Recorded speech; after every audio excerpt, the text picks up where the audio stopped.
If you're someone who works a physically demanding job, and this could be like on a job site as a tradie or a laborer or personal trainer, yoga instructor, something where you're having to demonstrate a lot. I used to be a CrossFit coach. Then being in pain is just a shit time. Like, yes, pain's normal. Pain isn't the problem. Obviously, like, it sucks, but it's usually a signal of something and we can learn from it. So pain is a natural teacher in life. You know, if you didn't know that fire was hot and you touched it, you'd fuck yourself. So the pain is good. But when it becomes chronic and you're worrying about how to put your shoes on when you get out of bed or your socks or whatever, and you're trying to find the best strategy to lean down and pick up that tool because it fucking hurts, and you're living with the expectation of pain in your day-to-day, the amount of energy that drains is just stupid. It's really difficult. I've been through it. I had 5 years of chronic back pain. I've had a bunch of surgeries, left hip, left heel, broke my hand, joint stuff, right knee, shoulder, hernias. I understand. And I've always been physical. I've either worked as a coach in gyms, or I've been a movement teacher, or I've been working on job sites every now and then. So also yoga teaching. I was on a yoga teacher training, meditating every day, eating well, moving well, looked very symmetrical in my posture, felt good, but then I'd have a nap after practicing and wake up and my back would just be cooked. Terrible. So what's the solution? And why is it that so many people in this situation are feeling let down by the medical system, let down by physios, let down by trainers, and struggling to find the missing puzzle piece? What's going on here? Well, the first thing that's happening is people are getting diagnosed and they're getting scans and they're getting told what's going on with their body, but it's happening in a very, what's the word? Disowned problem solution way, where most of the medical profession is not based on empowering people to take responsibility for their own lives. And so what happens is you're prescribed something, or you're recommended a surgery, or you are given something super basic.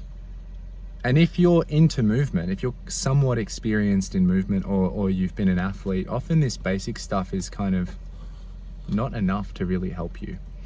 But then the heavy intervention of the surgery or whatever is too much, and you don't understand the broader context of how to heal, how to be holistically healthy, how to support your body to support itself. So you're relying on these professionals to tell you what's wrong, to tell you the story of what's happening with your scans, and essentially to tell you the story of what you can expect for your future, but without the empowerment that helps you actually affect that outcome. So you learn about your injuries, your diagnosis, you know how much pain you're in, you know what it's called, you have these options, but they're not good options, they're not empowering options, and they don't help you to connect with your body and take deeper responsibility.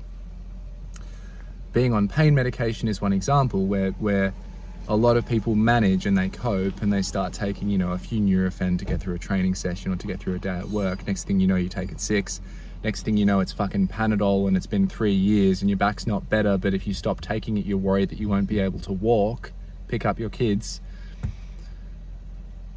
There needs to be a time when we start to erode these compensations, when we take responsibility in a integrative, compassionate, smart way to start to get out of this system, this medical system, which is great when we really need it, but terrible when it's brought in too soon. So the way is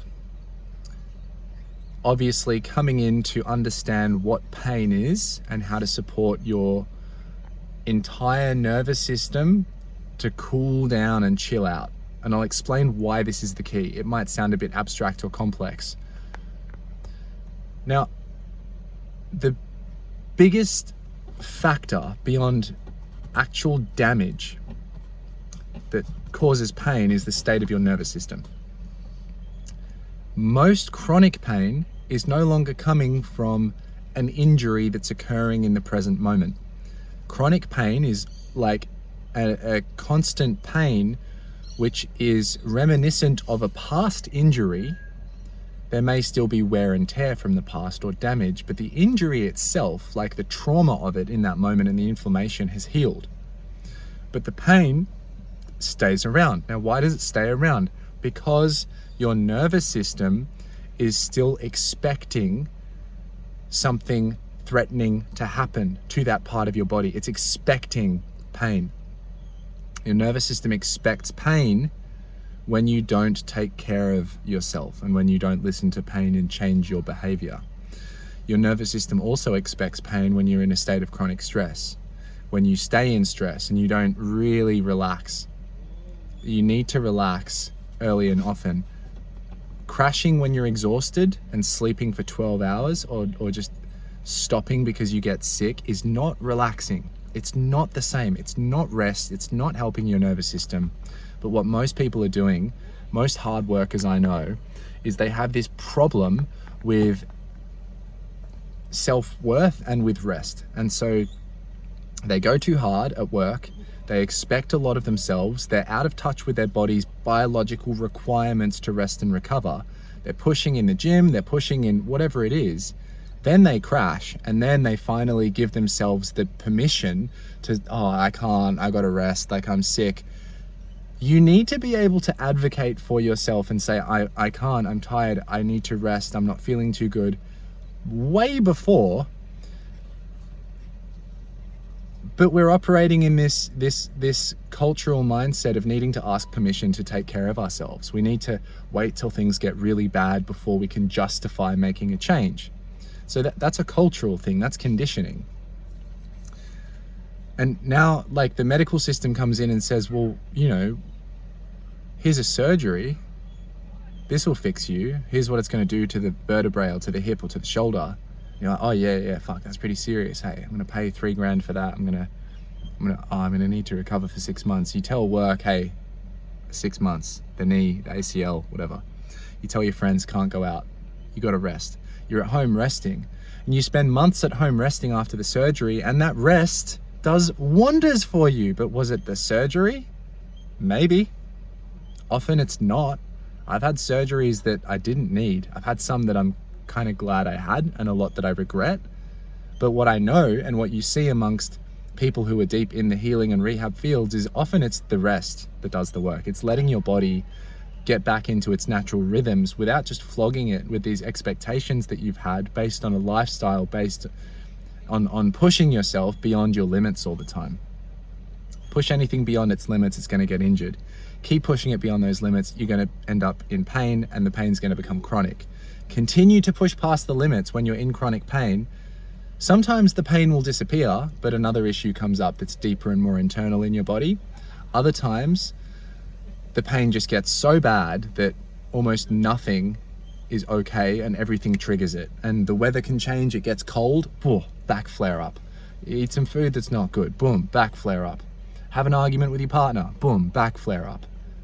Because that weak link has been pushed to such a degree without this internal listening that now it's just your body's most desperate attempt to get you to shift the way you're living. So I don't want to overwhelm you, but all I'm really saying, I'm not saying you have to upend your life. I'm saying you have to be proactive and form a strong intention to shift your relationship with your body. You can do that within your current life, but it might require you to have some different conversations and express your boundaries in a different way. That will only happen if you're feeling your body and in touch with what it needs, which means taking some time to be still, resting before you feel fucked, sitting with your body, and without trying to figure things out up here, feel into what's going on. Ask yourself, what is it that I need right now? What is my most fundamental biological need right now? Not what do I think I want up here, but what do I need? Am I hungry? Am I sleepy? Do I feel like going to the gym, or do I just think I should? And actually, I could do with meditating, stretching, and having a warm tea. Break these patterns of expectation, and the expectation that your subconscious has got stuck in and your nervous system has got stuck in of pain will begin to erode too. And you'll start to notice, oh, my back's not flaring up when it used to. congratulations. It's because you're actively, proactively, early and often meeting your body in its needs instead of ignoring them until it screams at you. So becoming attuned to yourself, which is my whole thing, this is all I preach about, it's all I fucking do, is about having the conversation with yourself somatically, directly with your body, not via the intellect, early and often, to inquire into what is it that I need to be most fulfilled, fueled, recovered, ready. And from that state, once you're doing that, then you can consider the other interventions, because now you're thinking clearly, you're not running from knee-jerk reaction and old conditioning. You can look at, okay, well, yeah, I think I need to shift the way I'm eating, and I've known this for a while, that I've kind of been eating like shit and I just kind of haven't really done anything about it. I think my training is actually really good. You know, I'm really disciplined in that area, perhaps almost doing more than what I need to avoid dealing with that food thing. Oh, you know what? It's the sleep. Fuck. You know. And these things are so simple. Like, you might be thinking, what is this dude on here doing, telling me to eat well and sleep well? Like, it could not be any more elementary. And yet, how many people actually do it? Not as many as you would think. Maybe you're not doing it. I've even struggled with it. Why don't we do it? Because we're running on empty. We're in fight or flight, we're scattered, we're in pain, and we're desperately trying to find something which will enable us to shift that and heal that, but without having to address these patterned behaviors that we know are actually unhelpful. What's the quick fix? Can the physio fix me? Can the surgeon fix me? What's the new piece of information I can read in the new book? Is it Breath by James Nestor? Is it, you know, this one or that book? What can I read? It's probably way simpler, and you're looking for a complex solution to get to the root cause and once and for all fix it. But that urgency and that clutching for something outside of yourself is part of the pattern that keeps you in pain.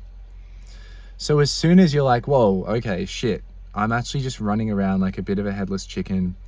My body is reflecting that. It's speaking to me through my joints. It's highlighting my weak link to say, hey, slow down and listen. As soon as you realize that and you actually slow down and listen, it's not that bad. When you stop filling your life with new things and junky inputs and scrolling on Instagram looking for every little fucking movement tip and secret or nutritional hack, when you stop trying to bio-optimize and follow these biohackers and wear the red light glasses, but you instead just get the fuck off your phone earlier, have a really delicious dinner and go to bed, and do that for like a month and just put a habit tracker on your bedroom wall. When you start to just do these simple things consistently, and there is no hack, you just have to start and break the momentum. You got to break through the inertia and the emotional resistance. When you start to change the way you show up each day in these small ways with a box tick system, everything shifts. When you're doing those low-hanging fruit, like 80% bulk health things well, the simple stuff, then we can absolutely talk about what's the best way to move and how can I optimize and which modality should I focus on. Is like what type of yoga, what type of mobility training, how often, for how long. But if your fundamental human markers of being stable are not there, if you're not allowing yourself to rest, if you're beating yourself up for being tired, if you're making yourself wrong for being frustrated after a hard day at work when you've done something challenging, these basic areas where you're lacking compassion and friendship towards yourself and your body are going to continue to affect and poison those other nice fancy modalities. You can take the supplements, great. Maybe they'll have an effect. Awesome, hopefully. But once again, if what you're doing is rushing your meal, not eating well, not sitting to digest, and then you're just trying to make up for that with supplements, it's like you're trying to make up for the bulk of the thing with the thing on top. It's like you're trying to plant this like nice flower in shit soil. What do you think's gonna happen? You can get the best possible seeds, and if you put them in shit soil, they won't grow. But guess what? The soil is your relationship with yourself. So it's always the easiest thing to work on. It's free. It's accessible. It doesn't cost you anything. It just requires that you carve a little bit of time for stillness and maybe start with that habit tracker thingo. So having experienced this, having seen how I tried to forcefully figure things out and just throw more and more at myself, experiencing the short-term benefits of training differently, but then it would stop working. The short-term benefits of eating differently, but then it would stop working. The short-term benefits of all of these compensations.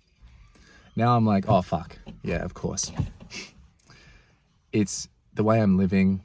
It's my relationship with myself. I don't have to upend my life. I don't have to move to Bali. I don't have to quit my job. Even that is just another example of this like intense, urgent, dramatic, need to figure it out energy. Just breathe, slow down, do what you know is good already. Don't be in a rush. Simple. 1 or 2 things every day for a month.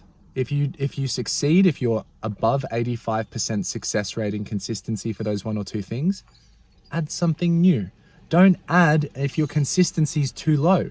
Your consistency is too low because your intention is being dissipated and pissed into the wind and you're diluting your energy and efforts. So, now, beyond that relationship with yourself, which is really the fundamental aspect of all healing, there is a technical skill set. There is an art to how you train your body. There is an art to the daily practice that you need to implement to feel better. From a movement perspective, which is my specialty, although I am holistic, a great place to start is with the free 10-minute practice on my website, https://attuned.space, attuned.space, or just www.attuned.space. There is a free 10-minute daily reset. And this daily reset, which you can also find through the link in my bio on Instagram, which is _attuned, or through the link in the description here, will help you to ground yourself in your body, to clear some of that mental noise and fog, get really focused and release some stress. That in itself will be helpful every day to dissolve a bit of pain and to help you reset from a clearer baseline. So helpful. But on top of the physical benefits of that free 10-minute daily reset, you'll make better decisions. There'll be a flow-on, knock-on, chain reaction effect, being in touch with your body, doing what's good for you, and then experiencing the results of those actions, which becomes an upward spiral of healing. And it's the foundation for building strength, because if you want to build strength, mobility, physical capacity, fitness, but you're overwhelmed, depleted, then you're borrowing that energy to build mobility, strength, whatever. You're borrowing it from your digestion. You're borrowing it from your immune system. You're borrowing it from your fucking bone marrow. You're borrowing it from your mental health. You're borrowing it from your relationships. And all of these aspects need to be supported if you want to make long-term progress in your training and feel fulfilled. You can make progress for a while, heaps of progress, and then fall off the bandwagon. Yeah, easy, no worries. We can all do that. I've done that, you've done that. We can make long-term progress at great sacrifice. Of course, we can all do that. But can you make long-term progress by applying just enough on a baseline, on a foundation of health, happy relationships, good relationship with yourself and your body? Now we're talking. My 10-minute reset will give you a window into this to interrupt whatever pattern you're in and give you a sense of, oh, wow, I've arrived back in the present moment. Awareness is within body. I'm beginning to create the conditions for healing and clarity. Now, you can repeat that 10-minute practice 2 times. So you do 20 minutes for like significantly better effect than 10. Like it's non-linear. After 20 minutes, like 20 to 30, things really begin to change, and you might not notice that in the first 10. So do that first. The next thing you should do after that is look at my anti-fragile body program. Yeah, I'm straight up plugging my program. I'm straight up selling to you. I'd rather do it honestly than manipulatively and pretend that I'm not trying to help you in this area with my expertise and charge you for it. So this program is for people who work physical jobs, movement, or trade. My trade is helping people continue to do theirs, which could be a movement coach, which could be a carpenter, a concreter, a yoga teacher, or a physiotherapist. I take you through a lived, embodied, very simple, practical training process, which I lay out and teach. You go to the gym. You make time for 20 minutes in the morning to do an at-home or in nature practice. And you continue that for 8 weeks. There's a sliding scale of how much time you spend doing that, because I know that everyone has a different schedule, responsibilities, but there's a certain minimum that we do, which should be achievable for everyone. And that will really, really, really help you physically with aches, pains, injuries, and whatnot. But I will also teach you the 6 pillars of holistic movement. These 6 pillars are not me reinventing the wheel and coming down as a messiah with a special system that you can't find anywhere. It's just my way of interpreting everything I've learned over the last decade of coaching and 15 years of training or being involved in sport, helping elite athletes, helping mums and dads, helping a range of people to get out of pain and towards embodiment and performance. So this program, this 6-week program, combines that practice that you do to train and make a tangible physical change, and it combines education in the principles required, the things that everyone should need to understand about how to look after yourself, how to manage load through your skeleton strategically when you're in the gym, playing sport, or on the job site, how to align yourself, how to breathe well, biomechanics of breathing, how does your rib and diaphragm relationship look when you breathe? Is your pelvis and your spine and your neck and your airway and all of that functioning the way it needs to for you to be strong, stable, and relaxed? Because if the breathing's off, then your body's already struggling with its number one priority, to stay alive. If your breathing's good, then the body frees up energy for other things to work well. You're never going to get good mobility and strength gains if you breathe like shit, because your body doesn't give a fuck about mobility and strength gains if it's struggling to oxygenate and circulate. So things like this, things like how the blood flows to support the nerves, things like how the nerves create or dissipate the pain signal. How does the lymphatic fluid move through the body to detoxify and remove inflammation? How can you support yourself to do that? How should you structure a training session so that you can transition really nicely from whatever state you're in, having woken up, having finished work, having been doing something else, to transition into the gym, yoga practice, your strength, your mobility, whatever it is, smoothly. When you transition smoothly between tasks, your nervous system loves it. It's not jarring.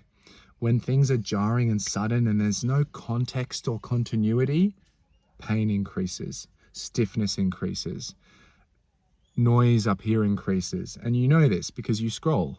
And when you scroll and you doom scroll and do all that shit, what are you seeing? Out of context images rapidly flashing before you that your nervous system can't discern between. It can't form a storyline or a clear sense of expectation around what's coming next. So the body doesn't feel prepared. It locks up. You get foggy. You feel emotionally distant. You feel frustrated. So people are doing that, and they're blocking their calendars full of events, or they're rushing from one thing to the next because they don't want to get up 15 minutes earlier or leave 15 minutes earlier or prepare their food or whatever. And this jarring switch from thing to thing to thing to thing is not conducive to healing, to maintaining the meditative body aware state that enables you to be clear and benefit from your training. When you're clear, calm, the stimulus you apply, the stress you apply with the weights, with the movements, with the stretching, that stimulus is received by a system that's not afraid. A system that's open, receptive, aware, can take stress and adapt appropriately and positively to turn it into strength. That's what antifragility means. Take on stress, get better. A system that's in fear, low-level fight or flight, depleted, undernourished, being run by a headless chicken, is going to experience stress as more threatening than it needs to be, therefore degrading capacity, which is just banking on you being as resilient as possible until the wheels fall off, which is what a lot of people are doing. So the way you relate to stress is a practice. You can practice changing your relationship to stress, which is why I want you to do my 10-minute reset. In the program, we teach you how to relate to stress differently and how to see stress as a creative tool and also as something to transform, not just to avoid. Yes, we need to manage how much stress we're exposed to and where that stress comes from. Is it a good source of stress, like intelligent training, or is it a dumb source of stress? Like I'm not going to tell you what's good and what's dumb. It's kind of subjective. We all need different things. But we're transforming the stress and we're managing the stress instead of just withdrawing from the things that are good for us, withdrawing from work, withdrawing from things in life, and then having to go back anyway. We actually start to shift our relationship with the training, with work, with the way we show up, with everything. Transforming distress into eustress, or degenerative stress into generative stress. There's a whole process for that I teach in detail, that I guide you through in the program, on top of giving you daily practices 3 days a week to go to the gym at a level that meets you where you're at and will help you feel supple, strong, not locked up and rigid. And we have weekly coaching calls. The weekly coaching calls are for us to dive into any and all questions, anything you're struggling with, anything you want to understand or practice or be guided into in your body. We'll do it together. We won't leave stones unturned and leave you feeling confused. You have one-to-one access to me via WhatsApp too, so you can message me and ask questions and be like, yo dude, what do you do in this situation to help de-stress? Or I'm experiencing some knee pain. It's like a 3 out of 10 when I'm going down the stairs. It seems to get better when I train, but it stays painful for like 24 hours. Like, is that good? What kind of sensation should I avoid feeling in my lower back while I'm practicing this movement where I'm deliberately rounding my back to build capacity? Sharp, dull, how do I navigate my body's sensations? So your messaging with me and our coaching calls, that's me teaching you how to tune into yourself, teaching you how to speak body speak, teaching you how to decode this great mystery of what the fuck is happening inside with your body. When you can do that, which is an art and a science, and it's so fascinating, and you just have a good training program, you're flying. When you have the basics lined up, the training's good, nutrition, hydration, sleep, whatever. We just cover the basics. We don't make it complicated. It's simple. The rest of the program is literally like, how does it feel and look practically moment to moment to stay in touch with myself, to find what I need. So I give you the tools, but really I'm putting the power back with you. I don't want to disempower you and be like, yo, I know everything, you don't. Here's the answer. I've got the answer. Come to me, keep paying me. I would rather that my business thrives and that I thrive knowing that I've helped you and you tell someone and then we help them.